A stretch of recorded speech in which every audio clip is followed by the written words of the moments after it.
Байгаль орчин суурьчид дархан цаазд газар мөхөж хүн амьдрахын битгий хэлэн малч бэлчих боломжгүй болсон тоос шороо улаанаар ирсэн газрыг таарж байна. Энэ бол Өмнө Говь аймаг хамбогдсон Нүүрс тээврийн гол бүс цагаан хад. Хэдийгээр нүүрсээ экспортлож амьдарч байгаа ч гэсэн цагаан хад орчмын бага дархан цаазд газар мөхөхөд ойрхон болжээ. Нүүрсийг ачиж тээвэрлэх, буулгах, эргүүлээд ачих зэргээс болж тоосчлт ихээр үсэж, байгаль орчин хөрсөөр эргэж хүний эрүүл мэндэд сөрөг нөлөө үзүүлж байна. Энд үйл ажиллагаа явуулдаг нүүрс буулгах талбай буюу нафтын 25 аж ахуй нэгжийн хүлээсэн үүргээ ухамсарлаж биелүүлэхгүй байгаагийн үр нөлөөгөөр байгаль орчин ийм нөхцөл байдалд орчиход байна. Бодит байдал дээр одоо гайлын хяналтын талбайг эзэмшиж байгаа тухайн компаниуд одоо тэр нүүрс тээврийг явуулж байгаа одоо энэ компаниуд бол энэ замын шаардлаган дээр бол үндсэндээ бас төдийлөн одоо хариуцлага хүлээж чаддгүй. Гайлын хяналтын талбайнууд аж ахуйн нэгжүүд байгаль орчинд сөрөг нөлөө үзүүлэхгүй байхаар ажиллах.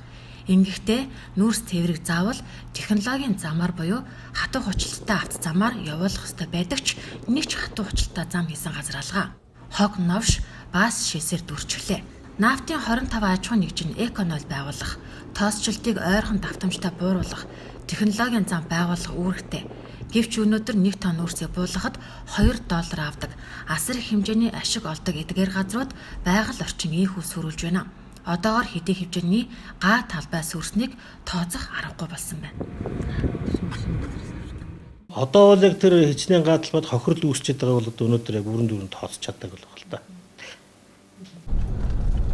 Говьд усны асуудал хамгийн хүнд байдаг. Гэтэл гайлын хяналтын талбайнууд тоосчлтыг гүний усаар усална гэж яриа сууж байх юм. Энд хяналт шалгалт хамгаалалт гэж огт алга.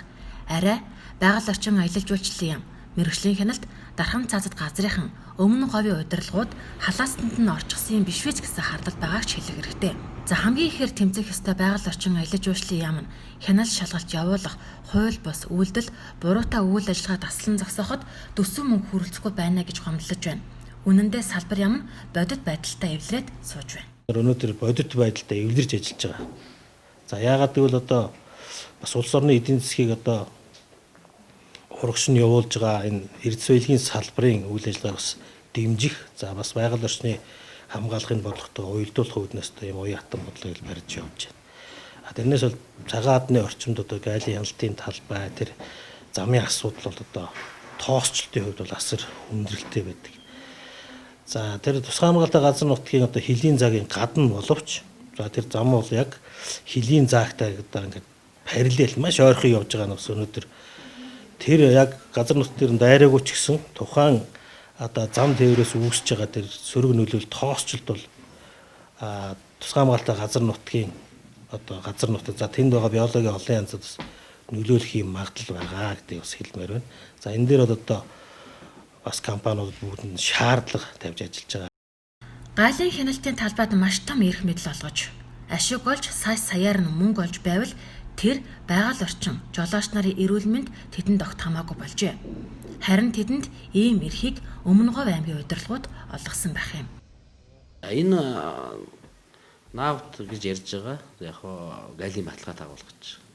Энийг бол одоо 25 байгаа. 25 дээр энэ орон нутгийн хүсэлтээр байгуулагдсан ийм байгаа. Орон нутаг өөрсдөө олгосон. Дээр нь гайлынхан баталгаа дагуулгынхаа одоо зөвшөөрлийг өгсөн ийм байна.